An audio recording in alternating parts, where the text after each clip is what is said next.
Okay fine, let's go at everybody. Amendment हम लोग आगे का देखते हैं। हम लोगों ने बेसिक क्या देख लिया है कि 115 बीएसी आ चुका है, तो उसके स्लैब रेट्स अलग है। It is known as concessional slab rates, concessional tax rates.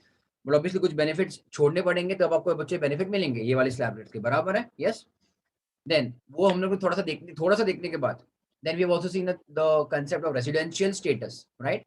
वहां पे बहुत इंपॉर्टेंट चेंजेस हुए हैं about your basic condition number 2। हम लोगों ने बच्चों लास्ट टाइम देखा था काफी सारा, हाँ या ना? Yes everybody. देन इसमें एक नया कंसेप्ट भी आया था बच्चों, पर डीम्ड रेसिडेंट सेक्शन 6 तुम्हारा कौन सा सबसेक्शन 1A वाला, क्लॉज 1A वाला, बराबर बच्चों? यस, ये भी तुम्हारा आया था है ना, 6(1)(a) वाला। Done till your right. चलो आगे बढ़ता हूँ। एग्जेम्प्ट इनकम में तुम्हारा जो 10AA है ना एवरीबॉडी, 10AA, उसमें कुछ खास एज सच अमेंडमेंट नहीं है। बस उन्होंने क्या बोला था कि with in a particular time आपको आपका मैन्युफैक्चरिंग चालू हो जाना चाहिए, चेक करना बच्चों।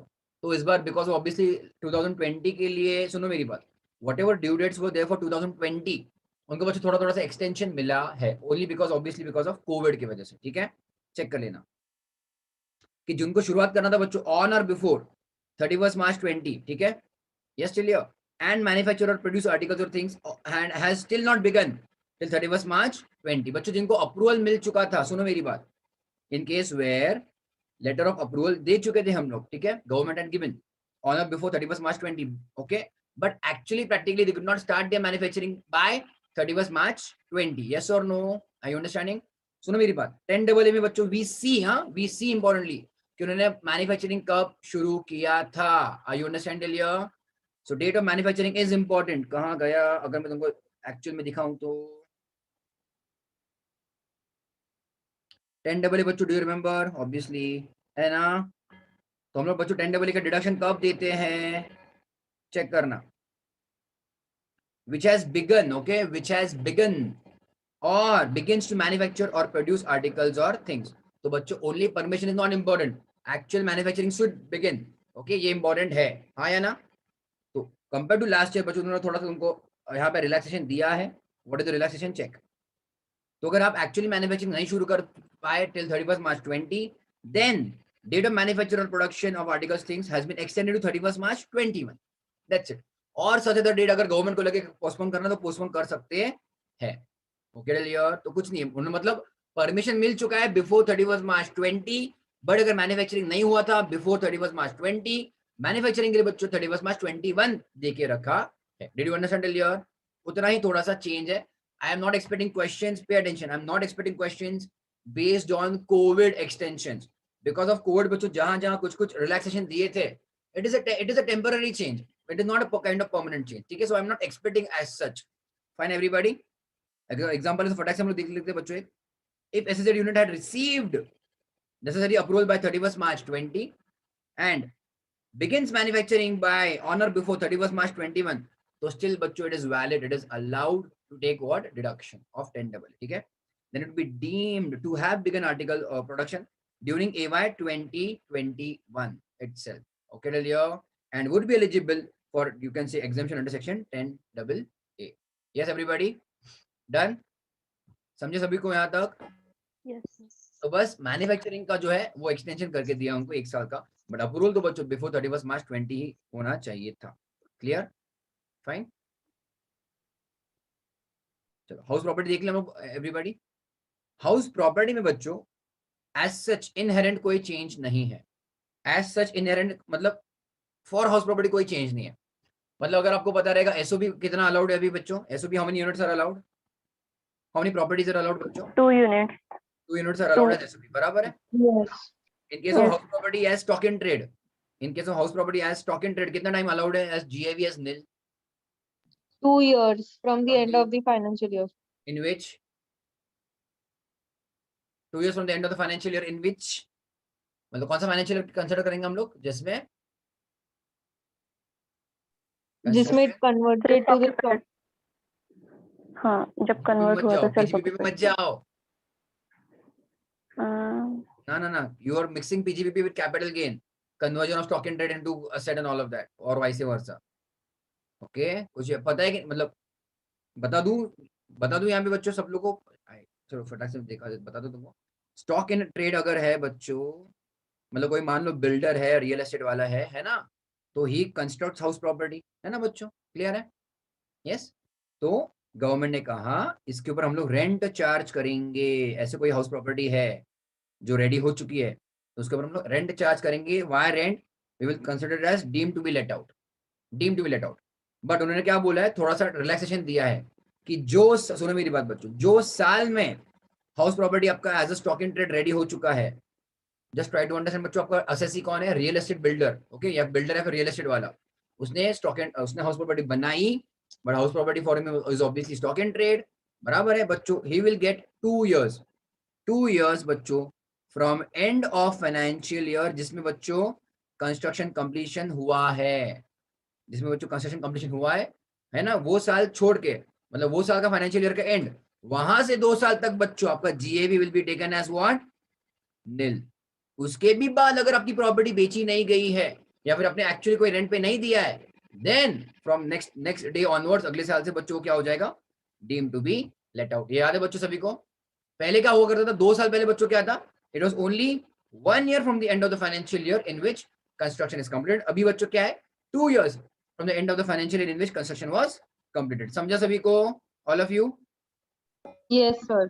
तो एज सच बच्चों हाउस प्रॉपर्टी में कोई लिमिट नहीं है। चलो फटाक से मुझको बोल दो, मतलब थोड़ी इंपॉर्टेंट चीजें है इसलिए मैं करवा रहा हूँ।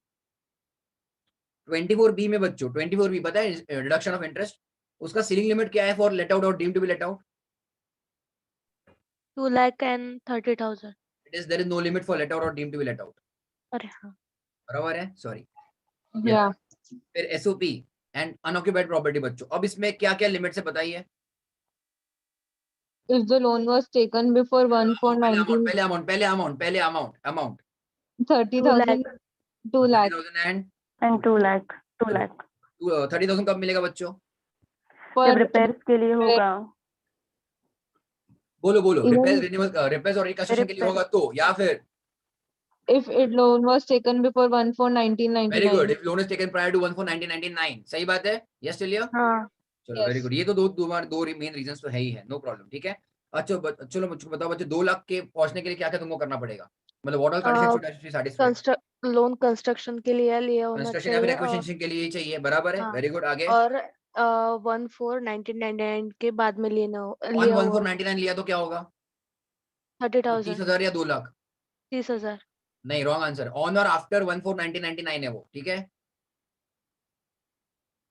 चेक कर लो, दिखाऊं? हाँ, हाँ चलो ठीक है, हाउस प्रॉपर्टी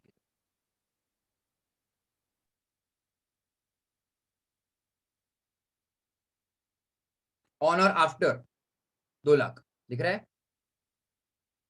अरे ऑल ऑफ यू हाँ या ना, कुछ तो जल्दी बोलो। yes sir हाँ, हाँ, हाँ, यस सर। एक चीज तुमको मैं कहना चाहता हूँ एज अ नॉर्मल, तुमको जल्दी समझ जाएगी, कोई भी चेंजेस जो होता है ना, changes, it is from a new assessment year, okay, मतलब 1 अप्रैल, इसलिए आपको iOS में भी सीजी में भी बच्चों कुछ ना कुछ चेंजेस दिखेंगे, it is always from as such 1 April. अगर तुमको बच्चों ये याद है सेक्शन 10 में तुम्हारा लाइफ इंश्योरेंस प्रीमियम वाला, लाइफ इंश्योरेंस याद है कुछ? Unlimited premium amount, 20% 10% premium, sorry 20% premium हाँ, 20, एंड 10% वाला, याद आ रहा तुमको ये 3 लिमिट्स? हाँ, even all of them are not in the middle of the year ना, वो 1 अप्रैल के आगे चालू हो जाएगा, समझ रहे हो? वाई? क्योंकि बच्चों बजट हर साल आता है, तो हर साल वाला बजट बच्चों एप्लीकेबल कब से होगा? 1 अप्रैल से तो होगा, इसलिए कोई भी जो न्यू होता है ना बच्चों, अलग अलग, मोस्ट ऑफ द केसेस आपको बच्चों 1 अप्रैल से ही दिखेगा, समझे? कभी डाउट आया तो? Understood yes sir I am yes just telling on a very general level, ठीक है, it is not hard and fast कि ऐसा ही रहेगा, बट 99% तुमको ऐसे ही दिखेगा बच्चों। 1 अप्रैल ऑनवर्ड्स, मतलब इंक्लूडिंग 1 अप्रैल बच्चों नया रूल एप्लीकेबल होगा। Got it everybody? चलो आगे बढ़ो, तुम लोग ही आंसर दो मुझको, आगे क्या था? तो loan is for construction every acquisition taken on और आफ्टर 1499, आगे बोलो। construction was construction is completed completed in 5 years, 5 years within 5 years, within 5 years आगे within विद इन 5 years के आगे क्या? पूरा वहां पे खत्म नहीं होता answer, with in 5 years of, 5 साल कहां से पकड़ू मैं, कहां से of the पकड़ू? जब sorry से लोन लिया है, जब से लोन लिया है, वाह वाह वाह, disbursement जब से तेरे नैना वाला, जब से लोन डिसबर्स किया तब से 5 साल, नहीं गलत आंसर, वो तुम्हारा पे कंसेशन पीरियड में काउंट होता है, जब से लोन लिया जब तब से विद इन 5 years, जब से अप्रूव हुआ है, नहीं गलत आंसर, डिसबर्समेंट अप्रूवल एक ही बात होगी, ऑलमोस्ट, पहले अप्रूव होगा फिर डिसबर्स होगा, वो अलग बात है। from construction starting date. Wrong answer. हे माँ Sir, माता जी, मैं अमेंडमेंट कराऊं या प्रॉपर भी कराऊं? तुम लोग बैठ जाओ मेरे लेक्चर में, फिर रेगुलर लेक्चर में भी। विद इन 5 years, अरे कोई तो आंसर दो। With in 5 years from,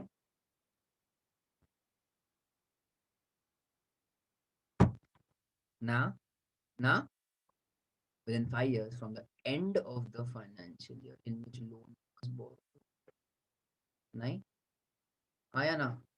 sir वो सर्टिफिकेट है ना कुछ तो भी, सर्टिफिकेट फ्रॉम लेंडर्स। वो अलग बात है, वो एक्स्ट्रा बात है। ओके। बट आपको 5 साल के अंदर एक्विजिशन या फिर कंस्ट्रक्शन खत्म करना है। अरे पर 5 साल कब से? From the end of in the which the capital was borrowed. End of the financial in which loan और कैपिटल वाज बोरोड। एक ही बात है, लोन कैपिटल एक ही बात। समझ रहे हो कि नहीं Oh समझ yeah, रहे? sorry, it wasn't disbursement, it was borrowing of and of loan. The financial year, but date of disbursement approval की बात ही नहीं कर रहा हूं मैं। एंड ऑफ द फाइनेंशियल, समझ रहे हो? Yeah, ये इंपॉर्टेंट है। Okay, all of you got it clear? yes. Answer जा रहा लगता कुछ लोग। ठीक है, तो लोन इज फॉर एक्विजिशन और कंस्ट्रक्शन बोरोड ऑन और आफ्टर 1499। आगे एक्विजिशन या फिर construction should be completed with in 5 years 5 of the years end of the from the end financial of year the in which it financial was year. borrowed। समझे?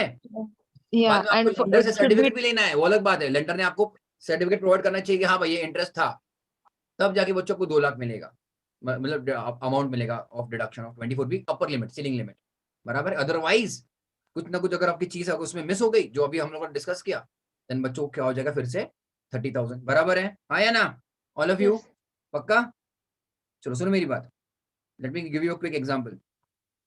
मान लो एक assessee है बच्चों, ए भाई ये क्या हो गया?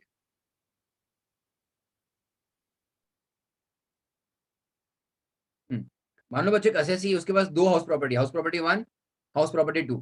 ओके बच्चों, दोनों एसओपी है, हाँ या ना? एवरीबॉडी पक्का? All of you? yes. Sir एक डिम टू लेट आउट पकड़ेंगे। तो लेटर कब आता है? So 2 SOPs are allowed. मैंने कौन सी उर्दू में बोला था, हिब्रू में बोला था? 2 प्रॉपर्टीज एसओपी चलते हैं। ये लास्ट ईयर का अमेंडमेंट है, मतलब 2019 का अमेंडमेंट है। Okay Yes. All of you?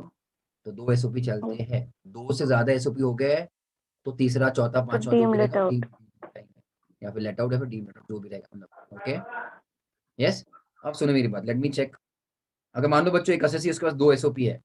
Okay, एक एसओपी का लोन उसने 14/19/95 में लिया, और दूसरे का बच्चों मान लो 1 जून 2015 में लिया, और बाकी के कंडीशन सब बच्चों फॉलोड है। Okay, are you understanding my question? एक असेसी है, Yes. उसके पास 2 एसओपी है, ठीक है। एक एसओपी का उसने लोन 14/1995 में लिया था, और दूसरे एसओपी का लोन उसने 1/6/2015 में लिया था, और बाकी सभी के कंडीशन मतलब फॉलोड है, ठीक है। तो कैन यू टेल मी बच्चों 24B वो कितना ले पाएगा?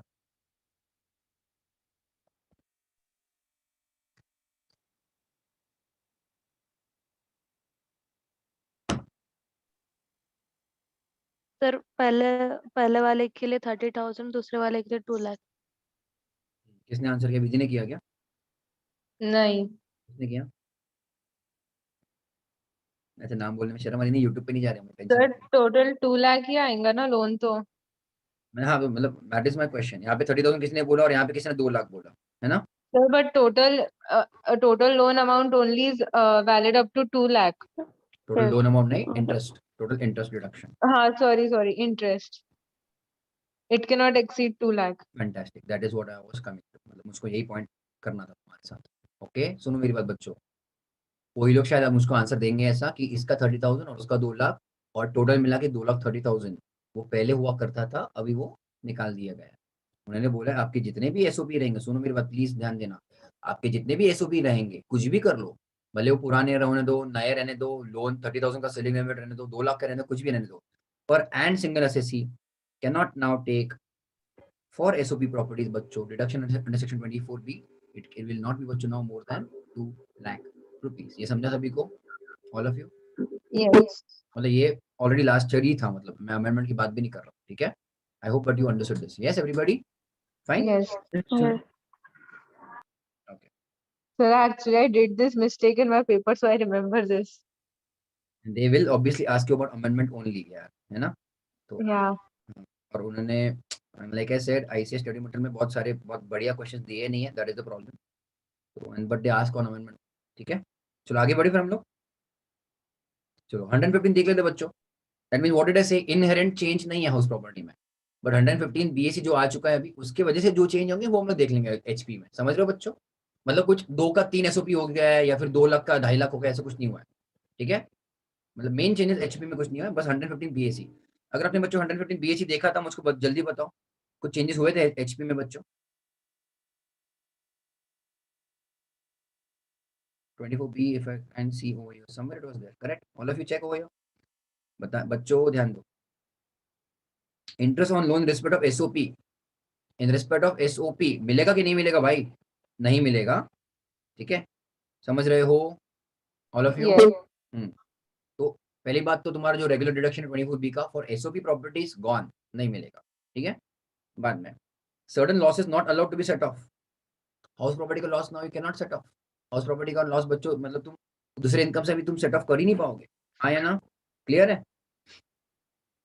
Okay clear. As well as तुम तो ऑब्वियसली अगर तुम्हारा कोई दूसरे इनकम का कैरी फॉरवर्ड लॉस है, ध्यान देना, दूसरे हेड ऑफ इनकम का कैरी फॉरवर्ड लॉस है, लेट से दूसरा कैरी फॉरवर्ड लॉस है दूसरे हेड, ओके, वो भी आप बच्चों एचपी के इनकम से सेट ऑफ नहीं कर सकते हो। नहीं होगा। समझ रहे हो? Yes. As well as HP का लॉस आप किसी और से सेट ऑफ भी नहीं कर सकते हो। हाँ या ना? क्लियर? यस। उसका प्रॉपर इंपैक्ट देख लिया हम लोग 115 बीएसी का ऑन एचपी। ओके, चेक करो, चेक करो। So deduction of 30,000 या फिर 2 lakhs under 24B will not be allowed only for which property let out or SOP or deemed let out, only for SOP। बराबर है? अरे हाँ या ना? यस। allowed for SOP अगर वो बच्चों 150 BAC में जाता है तो। यस, बाद में set of brought forward HP losses, okay, brought forward HP loss also and brought forward depreciation भी रहेगा from current year house property income is disallowed. मतलब सुनो मेरी बात, करंट ईयर में इनकम है या लॉस की बात करें हम लोग बच्चों, करंट ईयर का बच्चों आपका एचपी का इनकम है, ओके, तो आपका अगर कोई ब्रॉड फॉरवर्ड बच्चों आपका एचपी का लॉस है वो गया। समझ रहे बच्चों? Tell me all, let me just quickly से, अगर पीजीबीपी का कैरी फॉरवर्ड लॉस है, ओके, हाँ या ना, तो क्या करंट ईयर में बच्चों एचपी इनकम से हम उसको सेट ऑफ कर सकते हैं in regular cases? No. HP बच्चों किसको एक्सेप्ट करता है मुझको ये बताओ। एचपी जो इनकम है कौन से लॉसेस को एक्सेप्ट करता है बच्चों? क्वेश्चन समझ रहे हैं मेरा तुम्हें? ऑल ऑफ यू नहीं समझा क्वेश्चन तो पूछ लो कुछ। 2 लाख तक। हाँ हाँ ठीक है ना, 2 लाख तक करता है एटलीस्ट। यस। यस। ओके ठीक है, मतलब करता तो है ना, मतलब वो सभी को एक्सेप्ट करता है ना बच्चों। हाँ या ना? हाँ। ओके ओके ओके, बट मुझको बताओ बच्चों, कैरी फॉरवर्ड एचपी लॉस वो बच्चों किससे सेट ऑफ होगा? सैलरीज। सैलरी या फिर पीजीबीसी किसी से। कैरी फॉरवर्ड अभी नहीं होगा। 115 बीएसी में, विदाउट 115 बीएसी पूछ रहा हूँ। सिर्फ एचपी से। वेरी गुड, हाँ जिसने भी आंसर दिया वो सिर्फ बच्चों करंट ईयर के एचपी इनकम से ही सेट ऑफ होता है। करेक्ट और रॉन्ग? Right everybody? हाँ या ना? यस। तो कैरी फॉरवर्ड एचपी लॉस जो बच्चों करंट ईयर के एचपी इनकम से ही सेट ऑफ होता था। अब बच्चों 150 अगर आप बीएससी लेते हो तो वो भी चला गया। हाँ या ना? मतलब बच्चों ये क्या होगा, इसका ये लैप्स कहाँ जाएगा? This carry forward HP loss will now lapsed. Understood clear all of you? Check करो। So brought forward your HP losses and brought forward का depreciation है, it will not be allowed to be set off from your current year HP income. Only if obviously what क्या करोगे बच्चों आप, अगर आपका current year का HP income है, only if you are going for 115 BAC, बराबर है? As well as current year बच्चों अगर HP लॉस है, हम बच्चों उसको सैलरी से एडजस्ट कर सकते हैं क्या मुझको बताओ? मतलब in regular case before 115 BAC, अगर 115 BAC नहीं है और आपको करंट ईयर में बच्चों HP का लॉस है, क्या हम उसको सब हर जगह बेच सकते हैं? किधर भी जाके आओ और सेट ऑफ करवा लो, हाँ अलाउड था ना, हाँ या ना? हाँ Yes. But now again in this case it will not be allowed if you are going for anything BAC. Okay, everybody. So set off of current and HP losses from other heads of income will completely not be allowed. Clear? Okay, everyone. Yes sir. Okay, fine, fine. कितना कर सकते थे बच्चों, इसमें कुछ limit था? हाँ 2 लाख। ये भी 2 लाख का था, सेट ऑफ का भी आपका लिमिट है ना बच्चों? यस, हाँ या ना? All of you? यस ठीक है, एक मिनट बस, मेरे नोट्स आई थिंक थे मेरे पास। ठीक है, एक ही मिनट ना बच्चों।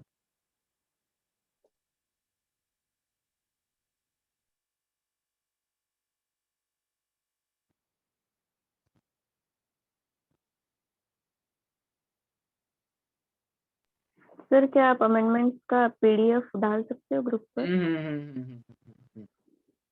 यहाँ पे गलती कर दी ना बच्चों अपन, मेरे को वही डाउट आया है ना। तुम्हारा अगर नॉर्मल बिजनेस लॉस है कैरी फॉरवर्ड वाला, वो कहीं और एडजस्ट नहीं होता ना, any other head of income में नहीं जाता ना बच्चों, राइट और रॉन्ग? अगर आपका कैरी फॉरवर्ड बिजनेस लॉस है बच्चों, it is adjusted only against business income only, not other any other head of income, आया ना? राइट, हाँ। कैरी फॉरवर्ड की बात करो, carry forward, carry forward. Okay, करेंडर वाला बिजनेस लॉस तो बच्चों सभी के साथ एडजस्ट हो जाता है ना? Are you understanding what I am telling you everybody? नहीं यस सर। एक काम करो, सुनो, करेंडर सैलरी लॉस बच्चों कहाँ से एडजस्ट होता है? कौन से हेड ऑफ इनकम से लॉस होता है? कौन सा head of sir, income? Salary का लॉस भी नहीं होता है ना? वेरी गुड, हाँ वही तो। Very good, very good, very good. पहले पहली बात, वेरी गुड। करेंडर बच्चों एचपी लॉस कहाँ से एडजस्ट होता है? करंट ईयर एचपी नहीं सैलरी। मतलब हर जगह से, मतलब चलो मैं बाकी के हेड ऑफ इनकम की बात करूँ, ऑब्वियसली हाँ हर हर जगह जगह से से। अलाउ हो जाता है, सही बात है। Hmm, current year PGBP loss, normal PGBP loss कहाँ से एडजस्ट होता है? हर मैं बाकी जगह के से। सोर्स ऑफ इनकम की बात कर रहा हूँ। सभी से एक्सेप्ट हर सैलरी। जगह से। Very good, everybody except salary, very good.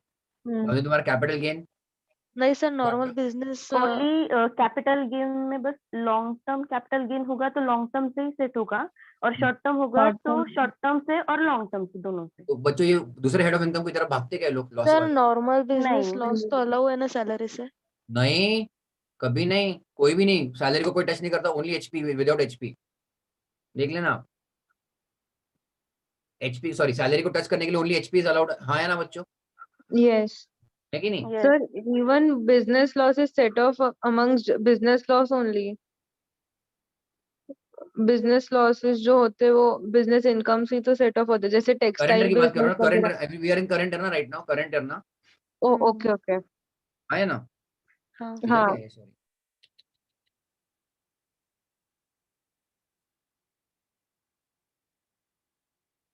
Current year बच्चों बिजनेस लॉस कहाँ से एडजस्ट होता है? Any other head of income से होता है कि नहीं होता है? होता है। कौन सा except salary, Yes. Winning from. Except salary. हाँ या ना? HP. एचपी से होता है? हाँ एक हाँ बार होता तो कुछ है। तो फिक्स बता लो, ठीक है, मतलब एक बार कुछ तो फिक्स करवा लो। होता है होता है।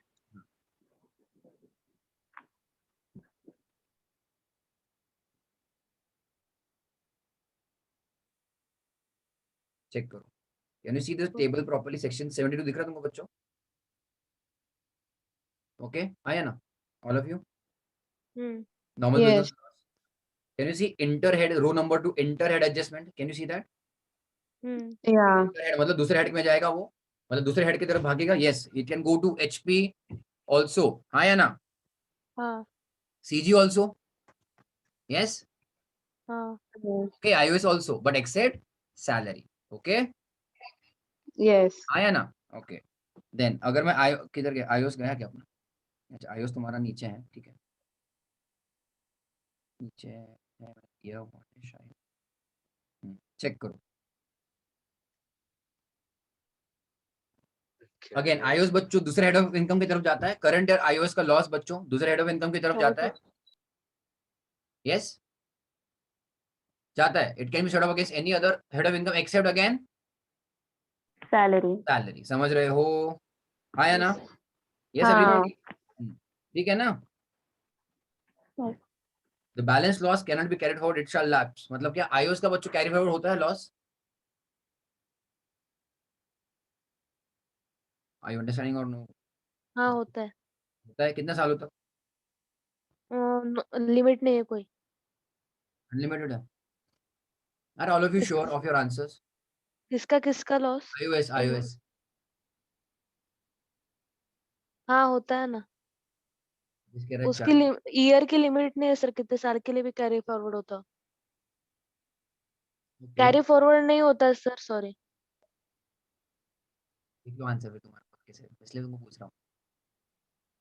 iOS को लॉस बच्चों कैरी फॉरवर्ड नहीं होता, नहीं होता। Balance loss of iOS is does not gate carry forward, वो लैप्स होता है। लैप्स समझते सभी को, मतलब लॉस, हाँ डेड लॉस, डेड लॉस कहते हैं, कोई फायदे का लॉस नहीं है वो, मतलब यू कैन नॉट। हाँ वो अलग बात है देश, तुम्हारा लॉटरी विनिंग और हॉर्स रेस जो भी रहेगा उसका अलग है, ठीक है, उसको वो अलग वाले हो गए तुम्हारे, वो तुम्हारे स्पेशल केस हो गए, ठीक है।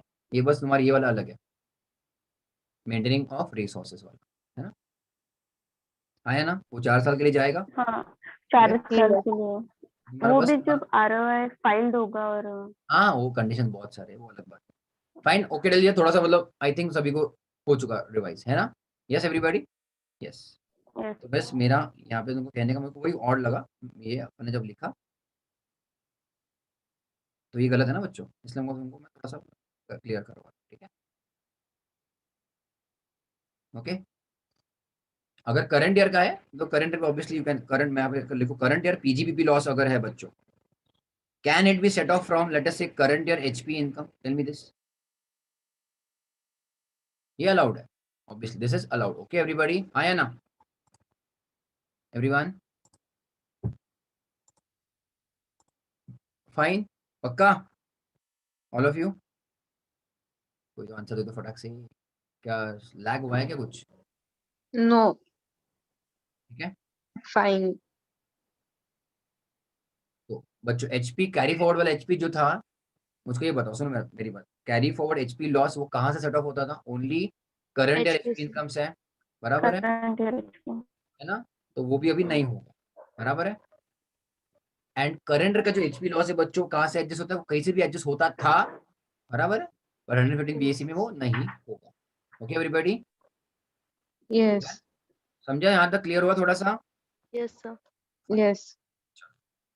अब थोड़ा सा ये तुम्हारा कौन सा था भी है, एचपी हो गया, एचपी मैंने बताया 115 बीएससी का इंपैक्ट है, सैलरीज फिर से, ठीक है, salaries, let's go at everybody, okay. Yes.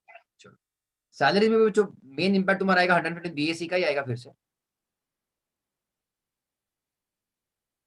देखो, ठीक है।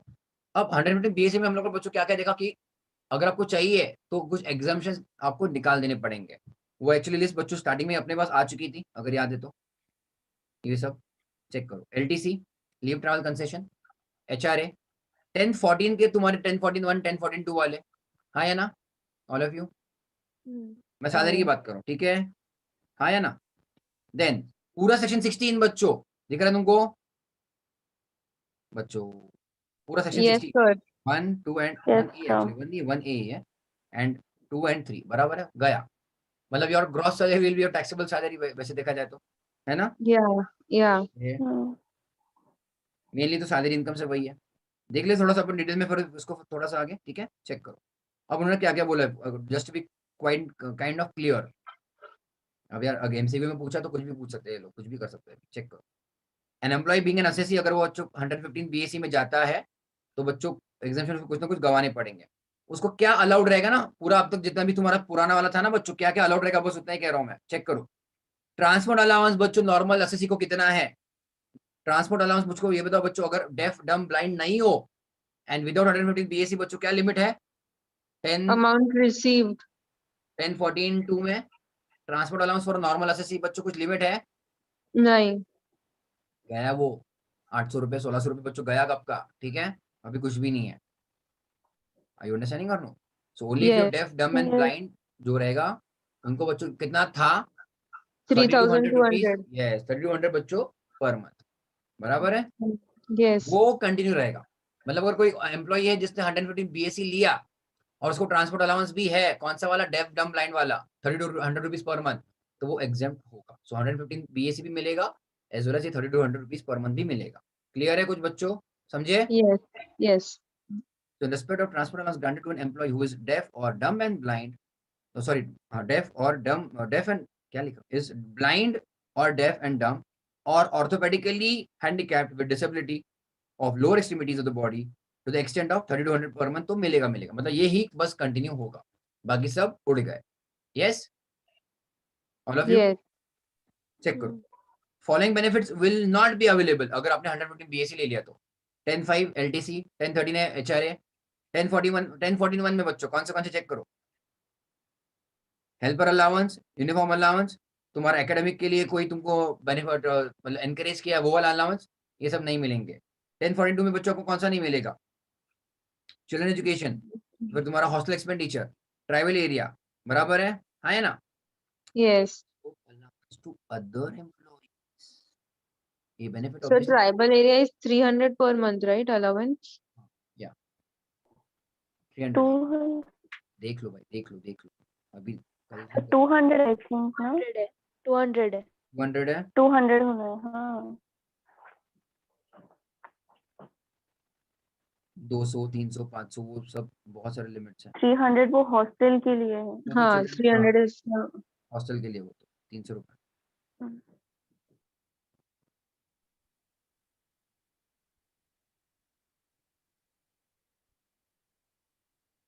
ट्राइबल 200 है, ठीक है। तो मतलब कहना है ऐसे बच्चों, ये this transport allowance will continue, है ना, yes. This transport allowance will continue, मतलब अगर कोई दूसरा भी अभी ट्रांसपोर्ट अलाउंस दिया एम्प्लॉय को तो बच्चों इट विल बी टैक्सेबल, हाँ या ना, ऑल ऑफ यू, यस और नो। Yes. मतलब जो बंदा डेफ डम या फिर ब्लाइंड नहीं है और उसको कोई ट्रांसपोर्ट अलाउंस दिया है, it will be fully taxable, clear है। अगर मैं 115 बीएससी की बात कर रहा हूँ, देन परकुचर का बच्चों आपको नहीं मिलेगा, कौन सा वाला चेक करो। ओके, वैसे की कौन सा बेनिफिट नहीं मिलेगा, वो मील एंड स्नैक्स वाला ₹50 पर मील पर, वो वाला चेक करो। Free food and beverage through vouchers provided to employee up to ₹50 per मील, है ना। या फिर टी एन स्नैक्स वाला बच्चों वो आपको नहीं मिलेगा, that will not be allowed as any benefit, you will not get, it will be fully taxable, it will be बच्चों व्हाट, फुल्ली टैक्सेबल, बराबर है, हाँ है ना। समझ रहे हो कि नहीं समझ रहे हो बच्चों। अगर ये इसमें से जो भी तुम्हारे ऊपर के कंपोनेंट्स थे ना, अगर ये आपकी सैलरी में है, इसका आपको सेक्शन 10 अगर मालूम है तो एग्जामेशन नहीं मिलेगा, मतलब बच्चों क्या हुआ, वो फुल्ली टैक्सेबल हुआ, समझे। ओके, बट बाकी के पर्टिकुलर बच्चों आपको मिलेंगे, okay, that will be completely allowed, okay everybody, yes. And deduction obviously और बच्चों सेक्शन 16 वाले, कौन सा वाला, स्टैंडर्ड डिडक्शन, प्रोफेशनल टैक्स और तुम्हारा एंटरटेनमेंट अलाउंस बच्चों तीनों नहीं मिलेंगे, फाइन एवरीबॉडी, ओके, आया ना, समझिए यहाँ तक, all of you. Yes, sir.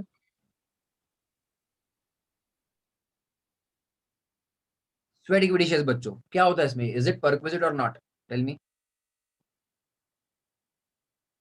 Sweat equity shares given to employee, क्या बच्चों इसमें तुमका तुम्हारा दोनों इम्पैक्ट आता है, दोनों इम्पैक्ट मतलब क्या, तुम्हारा इनकम सैलरीज भी आता है और कैपिटल गेन भी आता है बच्चों, बताओ एवरीबॉडी, है ना, पता कि नहीं पता है, पता है।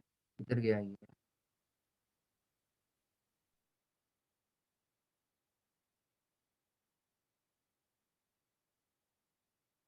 दिख रहा है बच्चों, स्वेट इक्विटी, है ना, यस, है कि नहीं।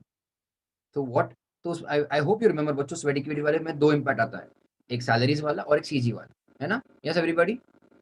So what is Yes. possible in case of your salary income में, which is taxable under the set of income, FMV of shares or securities as on the date of exercise of option, है ना, उसका fair market value क्या था minus उसने जितना amount actually किया है एम्प्लॉय को। अगर आपको याद हो तो सीजी में क्या होता है, what is the amount of CG, what minus what will be the amount of CG, कुछ याद है, कंसिडरेशन वैल्यू माइनस, कंसिडरेशन मतलब sale value minus, purchase value.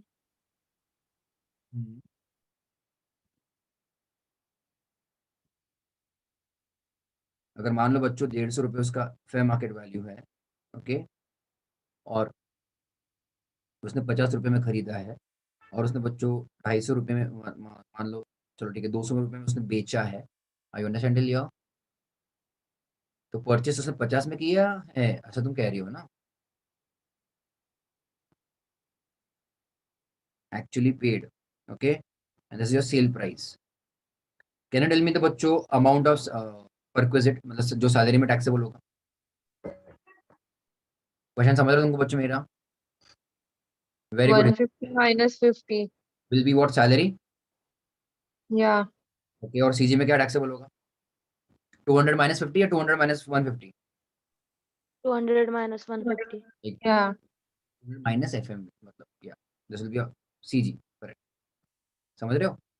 आया? Yes. So fair market value on the date of exercise of option is the cost of acquisition for such share. हाँ बच्चों, समझ रहे हो?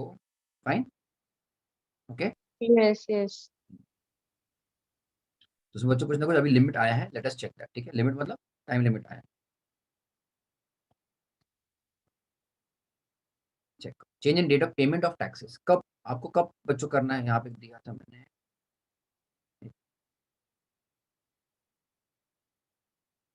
Income shall be taxable in the year of allotment of shares. बराबर है, हमने उसमें यहाँ पे देखा था, हाँ या ना ऑल ऑफ यू? जब उसको अलॉट किया गया तब वो टैक्सेबल होगा. And what is the quantum of taxability that also we have seen, FME minus actual price paid. बराबर बच्चों, हाँ या ना? Yeah. Yes. यहाँ पे there is a change obviously. What is the change? Check करो. तो change in date of payment of taxes, कौन से साल में टैक्सेबल होगा? So tax on perquisite of specified securities and sweat equity is required to be paid in the year of exercising of option. बराबर, in the year of बच्चों exercising of option, जब वो exercise करेगा तब वो उसका taxable वो साल में होगा. वो आपको दिया जाएगा कि when has he exercised the option. ठीक है, बट सुनो मेरी बात, where such shares or securities are allotted by current employer, ठीक है, but being an eligible startup. बच्चों फिर से शायद तुमने कंपनी लॉ में भी स्टार्टअप वाले कंसेप्ट देखे रहेंगे कुछ ना कुछ. बराबर है, तो स्टार्टअप और kind of very much promoted और एनकरेज. अब ये कौन सा स्टार्टअप है बच्चों? तो सेक्शन 80 ए आईएसी में आएगा. ओके, सेक्शन 80 ए आईएसी में जो आएगा अप्रूव्ड. अब ऑब्वियसली सेक्शन 80 आईएसी जो है अपने सिलेबस में नहीं है, it is given in detail in CA final. तो अपने को देखना नहीं कि which kind of you can say companies और employees will be eligible for 80 IAC. Okay clear? बस तुमको इतना ही जानना है कि वो 80 आईएसी वाला एलिजिबल स्टार्टअप है. आई अंडरस्टैंडिंग हियर बच्चों? जो एम्प्लॉयर है जो Yes. स्वेट इक्विटी दे रहा है, जो एम्प्लॉयर है बच्चों जो स्वेट इक्विटी दे रहा है, that employer is eligible startup. यहाँ तक ठीक है एवरीबॉडी? अगर ऐसे एम्प्लॉयर ने स्वेट इक्विटी दी है तो बच्चों perquisite will be taxable when, यहाँ पे चेंज हुआ है. ठीक है, फाइन. चेक. उनके लिए दिया बच्चों 3 limits, which ever is earlier. Okay, क्या 3 डेट्स है बच्चों? आफ्टर एक्सपायरी ऑफ 48 मंथ्स, हे माँ माता जी, 4 साल है ना, है ना, from the end of the relevant assessment year, जब उसको बच्चों शेयर्स दिए गए रहेंगे वहां से बच्चों with in 4 years maximum, which ever earlier बोला है. तो 3 लिमिट दिए बच्चों. ठीक है, या फिर the year in which sale of the security और share is made by the assessee. बच्चों जब असेसी ने बेच दिए, मान लो बच्चों 4 साल के पहले उसने बेच दिए, तो क्या हो जाएगा? It will be taxable earlier. हाँ या ना? Okay clear all of you? Yes. समझ रहे कि नहीं समझ रहे? समझ गया. Lastly, the assessee ceases, मतलब क्या बच्चों? Stops being employee of the same employer. उसने बच्चों जॉब बदल दी.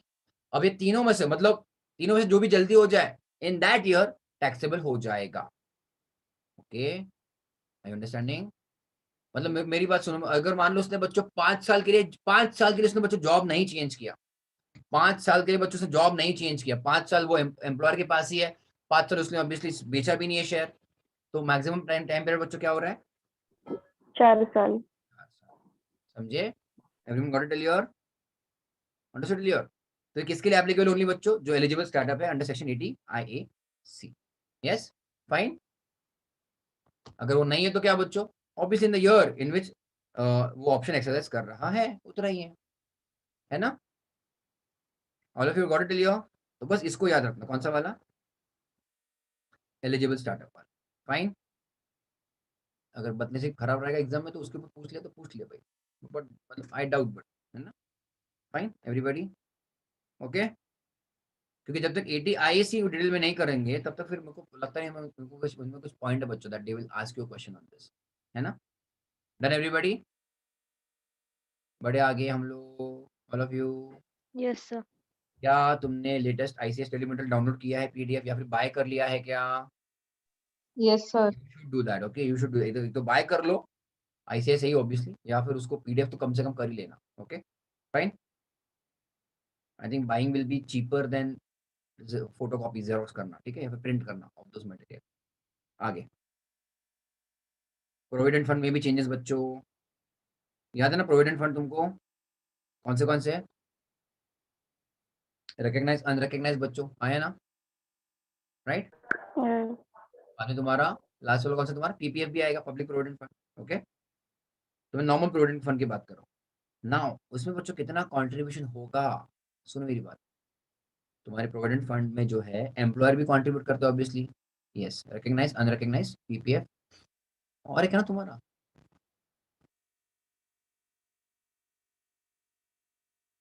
हाँ सही बात, राइट, किधर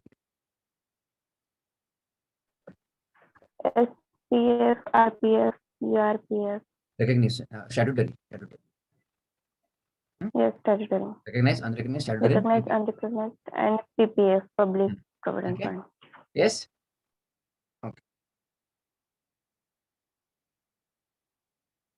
ठीक है। तो ऑब्वियसली तुम्हारा बच्चों एम्प्लॉयर भी इसमें कंट्रीब्यूट करेगा, हाँ या ना, ओके। तो चेक करना प्लीज, पे अटेंशन नाउ। अब यहाँ पे कुछ ना कुछ अपर लिमिट डाल दी, जैसे बच्चों को ग्रेजुएटी का लिमिट कितना है? 2 lakh. Gratuity 20 lakh, yes Hitesh, thank you. 20 lakhs. Hi ma'am, हाँ 20 लाख से, ओके, ग्रेजुएटी में स्टैट्यूटरी लिमिट, Yes, 21. बराबर। आई थिंक रिट्रेचमेंट का भी लिमिट है, वीआरएस का भी लिमिट है 5 लाख, किसका बच्चों जल्दी बताओ? रिट्रीटमेंट का. रिट्रेचमेंट का 5 लाख है, बराबर, याद आ रहा है? ठीक है, Yes. fine. तो समथिंग सिमिलर यहाँ पे भी एक अपर लिमिट आया है बच्चों from for employer's contribution, but very important बच्चों, for only for employer's contribution, okay. Check करो बच्चों, एक नया तुमको क्लॉज आया सेक्शन 17 में, सबसेक्शन 2 क्लॉज 7, सुनो मेरी बात, हाँ, अमाउंट या फिर एग्रीगेट्स ऑफ अमाउंट, मतलब कितने भी इंस्टॉलमेंट रहेंगे या फिर लमसम डाल दिया रहेगा, तो वो चलो वो कुछ खास बात नहीं। So amount of any contribution made to the account of assessee, बच्चों अपना असेसी कौन है चैप्टर में, एम्प्लॉयर है या एम्प्लॉई है? सैलरीज में बच्चों अपना असेसी कौन होता है, एम्प्लॉयर या एम्प्लॉई? एम्प्लॉयर. एम्प्लॉई। भाई पूरा जो चैप्टर है वो एम्प्लॉयर के लिए है या एम्प्लॉई के लिए है, किसका कैलकुलेशन कर रहे हैं हम लोग, एम्प्लॉयर या एम्प्लॉई? Employee का. एम्प्लॉई का, एम्प्लॉई. Employee. मतलब फ्यू, हाँ। अगर मैं हाउस प्रॉपर्टी की बच्चों बात करूं, हेड ऑफ इनकम की, हम किसको टैक्सेबल कर रहे हैं, लैंडलॉर्ड को या टेनेंट को? हमारा असेसी कौन है हाउस प्रॉपर्टी के चैप्टर में, लैंडलॉर्ड या tenant? Landlord. Landlord. Landlord. Very good. Similarly Landlord. Salary में बच्चों अपना एसएससी कौन है, एम्प्लॉयर या employee? Employee. Income from salary Employee. किसके इसमें लिखा होगा, एम्प्लॉई में है ना, समझ रहे हो? ओके फाइन, व्हाट इट लिया, मैं जब डबल ई लिखूं वो इट इज एम्प्लॉई, अगर मैं ई आर लिखूं बच्चों वो एम्प्लॉयर है, ठीक है, शॉर्ट में, ओके एवरीबॉडी, समझे? चलो great. Excuse me, sir. Sir, can I leave? Actually, I didn't reach home up till now. Sorry. Call किया, contribution made to the account of the assessee, employee के खाते में जमा किया, किसने, बाय द एम्प्लॉयर, ओके। कौन सा खाता, RPF, recognised provident fund, fine clear, या फिर एनपीएस तुम्हारा बच्चों नेशनल पेंशन स्कीम जो अप्रूव्ड है 80 1 के अंदर, ओके, या फिर अप्रूव्ड फिर से सुपर एनुएशन फंड, ओके। और ये तीनों में, हाँ तीनों में मिला के क्यूमुलेटिव लिमिट लाया है exceeding rupees 7.5 lakhs in a year, समझ रहे हो? That Yes. excess obviously will be taxable as perquisite in the hands of employee.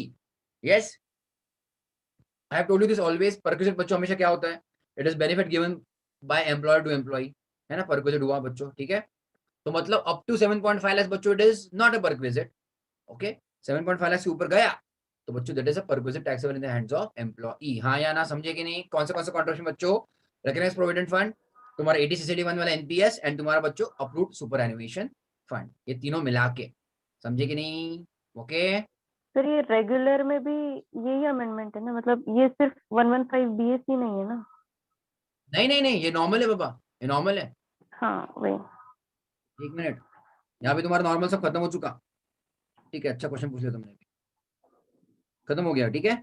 Certificate का एग्जांपल मैंने कंप्लीटली अलग से बताया तुमको, Yes. वाला वो अलग से, उसका 115 बीएससी से लेना देना नहीं। प्रोविडेंट फंड का ये जो चेंज उसका 115 बीएससी से लेना देना नहीं। Okay, got it everybody? Yes. Okay fine, ध्यान देना। अब क्या कह रहा था मैं? तो अब ओवरऑल अपर लिमिट बच्चों कितना आ गया? 7.5 लाख आ गया है, बराबर है। अब देखो उसके अगले क्लॉज में क्या दिया, 17(2)(7)(a) में बच्चों क्या दिया, चेक करो, समझ रहे हो? अब मुझको ये बताओ बच्चों, आई होप यू रिमेम्बर कि सुनो, अगर मेरा रिकग्नाइज्ड प्रोविडेंट फंड है, ओके, पैसा का फंड है मतलब, ठीक है बच्चों, who is the owner of this fund, मतलब किसके लिए बनाया है बच्चों? ये Employee के लिए. एम्प्लॉय के लिए बना है। मुझको ये बताओ बच्चों, इसमें कंट्रीब्यूट कौन करेगा, कौन कौन करेंगे? Employer और employer employee. Employee. Very good, employer भी पैसा डालेगा उसमें, इक्वल कंट्रीब्यूशन है ना बच्चों, और एम्प्लॉय भी Employee, डालेगा, हाँ. बराबर है, वेरी गुड। बच्चों जब वो निकलेगा बाहर, मतलब if at all you remember, निकलेगा बाहर मतलब बच्चों इसमें अभी क्या क्या जमा होगा, मतलब ये तुम्हारा जो पैसा it will keep on increasing maybe, और जब वो रिमूव करेगा, है ना, there will be something component from again employer, और उसका खुद का बच्चों कंट्रीब्यूशन, है ना, मतलब जैसे आया वैसे जाते हो कि बच्चों हम लोग देख सकेंगे कि एम्प्लॉयर की बिकॉज ऑफ एम्प्लॉयर कितना मिल रहा है, और बिकॉज ऑफ एम्प्लॉय खुद का उसको कितना मिल रहा है, बराबर है, हाँ या ना? Yes. तो बच्चों ये जब इनपुट और आउटपुट बच्चों क्या सेम अमाउंट रहने वाला है? नहीं, नहीं, क्या, क्यों, क्या बढ़ेगा? वेरी गुड, इंटरेस्ट ऐड होगा ना। वेरी गुड, इंटरेस्ट बढ़ेगा, सही बात है, समझे बच्चों? और इन सबके हम लोग ट्रीटमेंट देख चुके हैं, इनकम फ्रॉम सैलरीज में क्या होगा, employees principal contribution, employees principal contribution, और फिर बच्चों इंटरेस्ट एम्प्लॉयर के कंट्रीब्यूशन पे, और इंटरेस्ट ऑन एम्प्लॉयज कंट्रीब्यूशन पे, बराबर है। इसका क्या इंपैक्ट होगा हम लोग देखते हैं, हाँ या ना? All of you understood clear? So basically please pay attention, ये जो 7.5 लाख है ना बच्चों, 7.5 lakhs, okay, that also includes interest earned accruing on employees contribution। तो समझे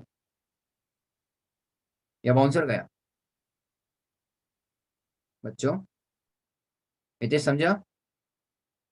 जब इंटरेस्ट अक्रू अर्न करोगे ऑन एम्प्लॉयर्स के कंट्रीब्यूशन पे, वो भी गिना जाएगा while calculating the limit of 7.5 lakhs, क्योंकि बच्चों तो उसको फायदा हो ही रहा है ना, एम्प्लॉय को तो फायदा हो रहा है ना, समझे कि नहीं समझे? हाँ। मान लो एग्जांपल दे रहा हूँ, मान लो बच्चे एम्प्लॉयर ने एग्जैक्टली 7.5 lakhs कंट्रीब्यूट किया, बराबर, साल भर में, it is at the limit, बराबर है, ओके, बट ये इसके ऊपर तो इंटरेस्ट तो कमाएगा ना एम्प्लॉय मतलब फंड में तो इंटरेस्ट हम लोग कमाएंगे, उसको अक्रू तो होगा वो। मान लो Yes. 1,000 रुपए इंटरेस्ट कमाया हम लोगों ने, कमाया मतलब क्या, एम्प्लॉयर ने कंट्रीब्यूट किया 10,000? नहीं, एम्प्लॉयर ने 7.5 लाख भरा, बट जो फंड है, फंड भी तो इंटरेस्ट अर्न करता है ना, तो fund earn 10,000 interest because of employers contribution. बच्चों क्या वो 10,000 टैक्सेबल होगा एज पर? नहीं.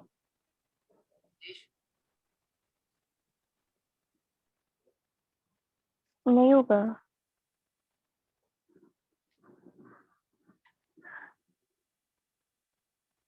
पढ़ ले तो फिर हम लोग लॉ फिर से, ठीक है, everyone pay attention, okay, pay attention, check करो क्या कहता है ये, ठीक है।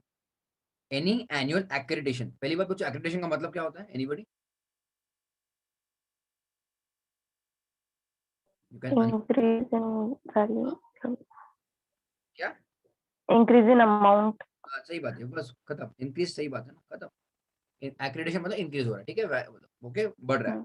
सुनो मेरी बात, तो हर साल any annual accreditation by way of interest या फिर डिविडेंड और एनी अदर अमाउंट, सुनो मेरी बात बच्चों, ये जो फंड हुआ ना तुम्हारा रिकॉग्नाइज प्रोविडेंट फंड, है ना, ये तो फंड है ना आफ्टर ऑल यार, तो फंड भी तो पैसा कमाएगा, फंड भी तो इंटरेस्ट मतलब अक्रू कर रहा है, ठीक है, उसका तुम्हारा उसमें जो वैल्यू बढ़ता जा रहा है, वेल्थ बढ़ते जा रहा है, ठीक है, बिकॉज ऑफ इंटरेस्ट, डिविडेंड और whatever, fine till here, okay. So any annual accreditation by way of interest और डिविडेंड और any other amount of similar nature, वो छोड़ दो, during the year to the balance of the credit of the RPF or NPS or approved superannuation fund, ये जो तीनों में से फंड कोई भी रहेंगे आपके, इसमें जो अमाउंट बढ़ती जा रही है अपने आप, क्यों बढ़ती जा रही है बच्चों? बिकॉज ऑफ इंटरेस्ट और डिविडेंड और something similar, because of some investment done by the fund, okay.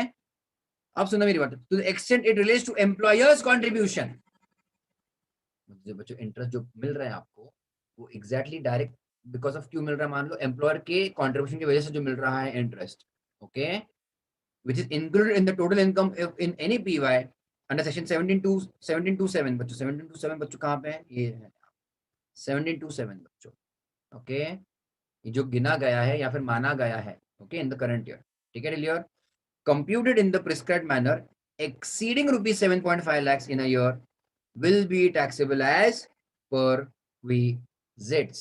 मतलब क्या समझा बच्चों आपको? जो एम्प्लॉयर है, सुनो मेरी बात, उसने जो बच्चों कंट्रीब्यूट किया है रिकॉग्नाइज्ड प्रोविडेंट फंड या फिर आपके एनपीएस में या फिर आपके सुपरएनुशन फंड में बच्चों, है ना, और बच्चों उसके वजह से आपको जो इंटरेस्ट मिल रहा है, यस, ओके, यस और नो, हाँ जो आपके एम्प्लॉई के कंट्रीब्यूशन की वजह से भी इंटरेस्ट मिलेगा क्या? मिलेगा ना, हाँ ऑब्वियसली मिलेगा। बट हम कौन से इंटरेस्ट को ओनली कंसिडर करने वाले बच्चों? एम्प्लॉयर के। एम- एक बात सिंपली समझो, परक्विजिट मतलब क्या होता है? किसी ने तुम्हारा फायदा करा के दिया। तो यहाँ पे बच्चों इंटरेस्ट भी तुम्हारा फायदा है, ये वाला भी इंटरेस्ट तुम्हारा फायदा है, नीचे वाला मैं जो एम्प्लॉय से आ रहा है। बट जो नीचे वाला जो बच्चों इंटरेस्ट आपको मिल रहा है वो खुद के कॉन्ट्रीब्यूशन की वजह से मिल रहा था ना, है ना, तो वो तो काउंट करना ही नहीं अपने को। हाँ पर ये जो आपको ऊपर वाला मैं इंटरेस्ट दिखा रहा हूँ, तो आपको क्यों मिला? बिकॉज एम्प्लॉयर ने कॉन्ट्रीब्यूट किया, समझे? तो even this will be taxable as perquisite if it is exceeding बच्चों what 7.5 lakhs. Like Here everybody, yes, हाँ या ना? यस सर इसमें बच्चों आपको स्टडी मटेरियल में क्वेश्चन देखना पड़ेंगे, है क्या नहीं, अदरवाइज अपने को एक दूसरे रेफरेंस बुक से देखना ही पड़ेगा, ठीक है? All of you understood clear? Yes okay और नॉट? तो बच्चों यहाँ पे 7.5 lakhs का लिमिट आया कि नहीं आया? आया, आया एक्चुअल कंट्रीब्यूशन वाला। दूसरा बच्चों को दूसरा लिमिट कौन सा है आपको 7.5 lakhs का? इंटरेस्ट का भी आया, ठीक है, इंटरेस्ट डिविडेंड और any other increase in the fund but which relates to what बच्चों? एम्प्लॉयर के कंट्रीब्यूशन की वजह से, समझे? Yes sir Got it Yes, everybody? sir. Fantastic. एक बार मैं फिर से टेल यू, अगर एक बार स्टडी मटेरियल में हो सके तो देख लेना बच्चों, कोई क्वेश्चन दिया है क्या? अगर नहीं दिया बच्चों तो अपने को रेफरेंस बुक से देखना ही पड़ेगा, ओके फाइन? बढ़े हम लोग आगे, all of you, everybody. Yes sir और एक हेड ऑफ इनकम आज उड़ा देते फिर हम लोग, income from other sources. Other sources. Salaries में बच्चों एज सच मेन इंपॉर्टेंट तुम्हारी चेंजेस क्या हुआ? दो है, कौन सा वाला? स्वेट इक्विटी वाला, that is also only for eligible startup, ठीक है? और दूसरा वाला बच्चों प्रोविडेंट फंड वाला is an important change, okay everybody? तो प्रोविडेंट फंड में बहुत बड़े जब अमाउंट होंगे कि एम्प्लॉयर इतना कंट्रीब्यूट कर रहा है एम्प्लॉय के लिए, बहुत बड़ा 7.5 लाख मतलब बहुत बड़ा अमाउंट हो गया कंट्रीब्यूशन, ठीक है? तो 7.5 लाख का अगर ऊपर कुछ जाता है बच्चों, आपको फिर से उसको डालना पड़ेगा 17.2 के अंदर, मतलब परक्विजिट के अंदर। कुछ समझ रहे हो कि नहीं समझ रहे हो all of you? 17.1 is your regular salary, 17.2 is your perquisites and 73 बच्चों क्या आपका प्रॉफिट्स इन लिeu ऑफ सैलरी। समझ रहे हो कि नहीं समझ रहे हो ऑल ऑफ यू? अगर 7.5 लाख से ऊपर चला गया कोई कंट्रीब्यूशन एम्प्लॉयर का for all these any of these three funds या फिर इन टोटलिटी, परक्विजिट के अंदर टैक्सेबल हो जाएगा in the hands of employ, बराबर? Fine, all of you? IOS देख लेते बच्चों, इनकम फ्रॉम अदर सोर्सेस, है ना? चलो 56 to 10 बच्चों क्या होता है?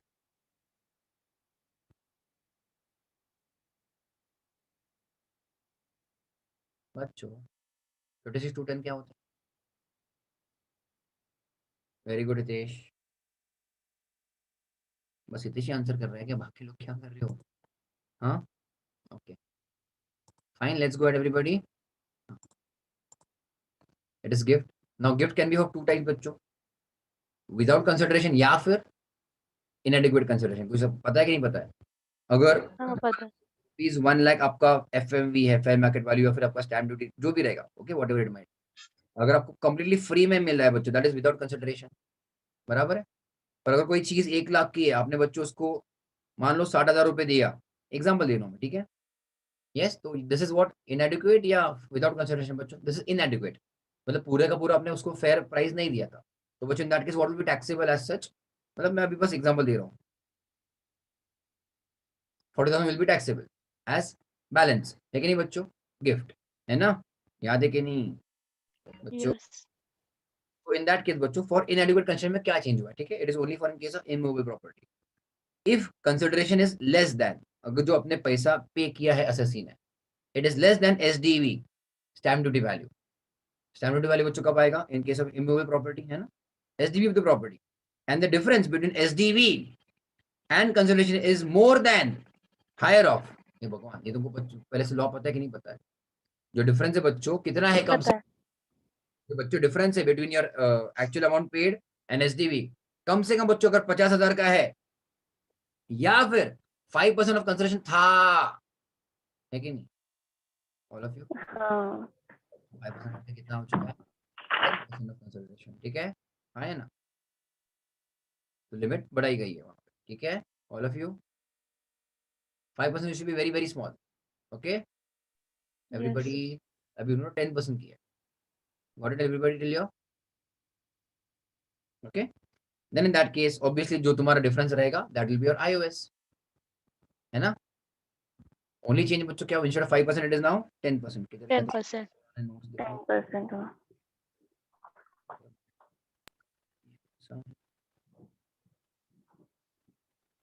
सीजी, हाँ चेक करो बच्चों, 56 to 10 दिख रहा है तुमको बच्चों यहाँ पे? Yes. हमारे 5% हुआ करता था, याद है ना? डिफरेंस इज अभी एट लीस्ट ऑफ 50,000 और 5% ऑफ कंसिडरेशन, है ना? दोनों में से जो भी हाई रहेगा। अब बच्चों 5% का क्या हो गया? 10%. ठीक है, ओके एवरीबॉडी फाइन। yes, ये तुम्हारा हुआ change in case of IOS, मतलब one change. Then one of the biggest change बच्चों क्या हुआ? डिविडेंड बच्चों पूरी तरह से टैक्सेबल हो गया। In whose hands? Obviously assessee, मतलब शेयर होल्डर, हाँ या ना? ऑल ऑफ यू एवरीबॉडी, हाँ या ना? तुम्हारे बच्चों डिविडेंड तुम्हारे दो रहेंगे, फाइनल डिविडेंड और इंटरिम डिविडेंड, वो तो है ही है ना? उसके अलावा बच्चों कौन सा डिविडेंड होता है? उसके अलावा बच्चों कौन सा डिविडेंड होता है? नॉर्मल सॉरी मतलब फाइनल डिविडेंड और इंटरिम डिविडेंड के अलावा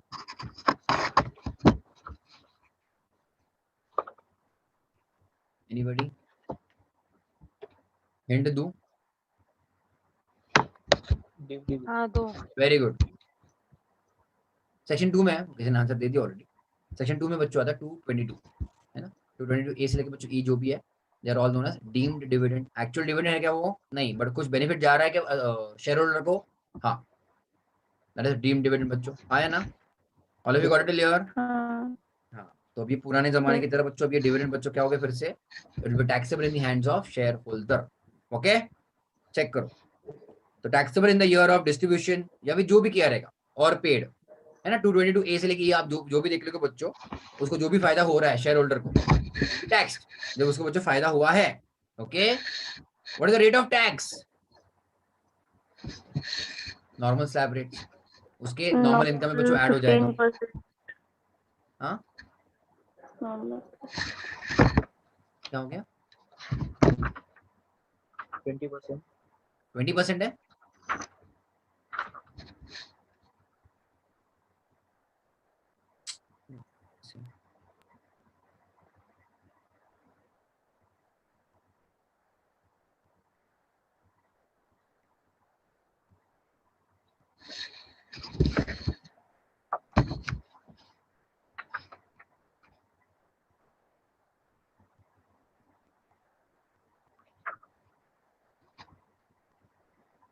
तुम 100% बीबी इसकी बात कर रही हो क्या? किसकी बात कर रहे हो दोनों बच्चों? 57 हाँ सेक्शन 57। हाँ, डिडक्शन की बात कर रहे हो? हाँ, ओके, उसमें क्या? डिडक्शन फ्रॉम डिविडेंड इनकम, हाँ वो तो लोअर क्या हो ऑफ गया? हाँ, लोअर ऑफ एक्चुअल और 20% ऑफ डिविडेंड। वो डिडक्शन की बात कर रहे हैं हम लोग, टैक्स अमाउंट की बात, मैं तो टैक्स इसकी बात कर रहा हूँ, टैक्स रेट की बात हाँ, कर रहा हूँ। टैक्स का 15% ना? 15%। In normal dividend is 15%.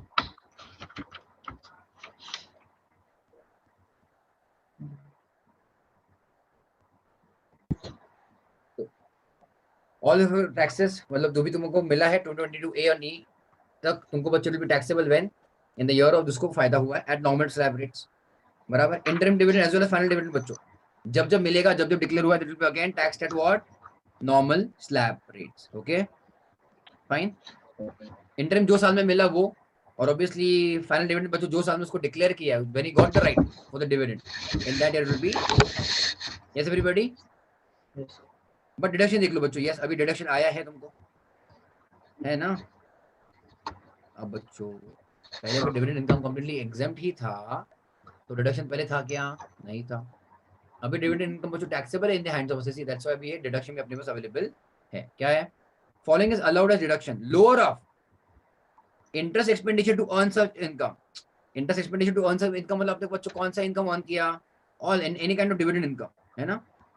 ये डिविडेंड अर्न करने के लिए अगर आपने बच्चों इन्वेस्टमेंट के लिए, ये डिविडेंड अर्न करने के लिए बच्चों अगर आपने कोई इन्वेस्टमेंट के लिए अगर कोई ना कोई लोन बोरो किया रहेगा, आपने कहीं ना कहीं आपने बच्चों इंटरेस्ट पे किया, okay, so that amount interest expenditure, या फिर 20% आपको बच्चों फिर से काइंड ऑफ यहाँ पे स्टैंडर्ड डिडक्शन दे दिया, whichever is lower will be allowed as what बच्चों? Deduction. Clear? Yes, sir. Obviously income then deduction, फिर जो बैलेंस रहेगा that will be taxed at what? Normal slab rate. बराबर है all of you? Yes, sir. Yes, fine. Now tell me, enhanced surcharge on dividend is not applicable. What do you mean by enhanced surcharge बच्चों? कौन सा वाला? Anybody? Last 37% और 37 और हाँ सही बात, 25 and 37, 25 ना 37 and 37. It is something similar like your तुम्हारे LTGC में भी तुम्हारा बच्चों चेंजेस हुआ है यहाँ पे। बराबर है। कैपिटल गेन में भी ऐसा ही है ना, मतलब लास्ट ईयर ही हो चुका था वो। बराबर है। सो जो ओरिजिनल से था बच्चों 10 and 15% वो तो कंटिन्यू रहेगा। उसके बाद जो नए लाए गए थे 25 and 37% बच्चों, उनको हम लोग कहते हैं enhanced surcharge. Clear all of you? Fine everybody? Yes, sir. Last बच्चों कुछ बचता? अच्छा आज का लास्ट इतना ही है। Okay. अगर मैं 115 बीएससी की फिर से बात करूं तो बच्चों मतलब अपने आईओएस में मेन चेंज क्या हुआ? आईओएस में डिविडेंड वाला, हाँ या ना? Dividend income taxable. हाँ, dividend is now taxable in the hands of SSC. Yes. बाद में तुम्हारा इनएडिक्वेट कंसिडरेशन बच्चों जो तुम्हारा इमूवेबल प्रॉपर्टी है उसमें जो 5% का गैप है उसको बच्चों कितना हो गया? अभी 10% हो चुका है। हुआ। करेक्ट है। ये दो इंपॉर्टेंट चेंजेस है। उसके अलावा बच्चों 115 बीएससी का क्या इम्पैक्ट है? आपको वो फैमिली पेंशन वाला डिडक्शन नहीं मिलेगा। याद आ रहा है? स्टार्टिंग में दिया था, अगर आपका बच्चों इनकम है फ्रॉम फैमिली पेंशन तो आपको उसका डिडक्शन नहीं मिलेगा। चेक करो deduction respect of family pension बच्चों कितना आता है वो अमाउंट? याद है किसी को?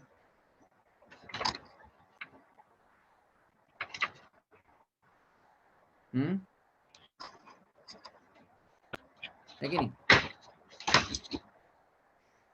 क्लियर है कि नहीं? तो बाकी आपको डिडक्शन मिलेंगे क्या? बाकी मिलेंगे। ध्यान देना 57 के आपके जो भी इनकम रहेंगे उसके लिए जो भी डिडक्शन अलाउड है बच्चों that all will be allowed except 57(2)A, मतलब तुमको फैमिली पेंशन वाला डिडक्शन नहीं मिलेगा। बाकी जो भी डिडक्शन रहेंगे बच्चों 57 के वो आपको मिल सकते हैं। हाँ या ना? कितना बच्चों अमाउंट जल्दी बोलो? 57 का एनीबॉडी? नो? 15,000 15,000 है ना? या फिर 1/3 भी है ऐसा कुछ? तो दोनों भी है, whichever is less. whichever is lower 1/3 और 15,000 whichever is lower, ये नहीं मिलेगा if you are opting for 115 BAC, और अगर ऑब्वियसली आपको फैमिली पेंशन मिलता रहेगा तो, है ना? Done all of you? Yes चलेगा? आज के लिए इतना रखते हैं। अपने कितने 2 हेड ऑफ इनकम हो गए? 3 ना? सैलरीज, 3 हो एचपी, गए। सैलरीज एंड एचपी में कुछ था ही नहीं Other बच्चों। HP, salaries and iOS. ठीक है, done all of you? Okay, बाकी कुछ रहेगा अगर चेंजेस या फिर जो भी रहेगा I will put it in the group. Okay everybody?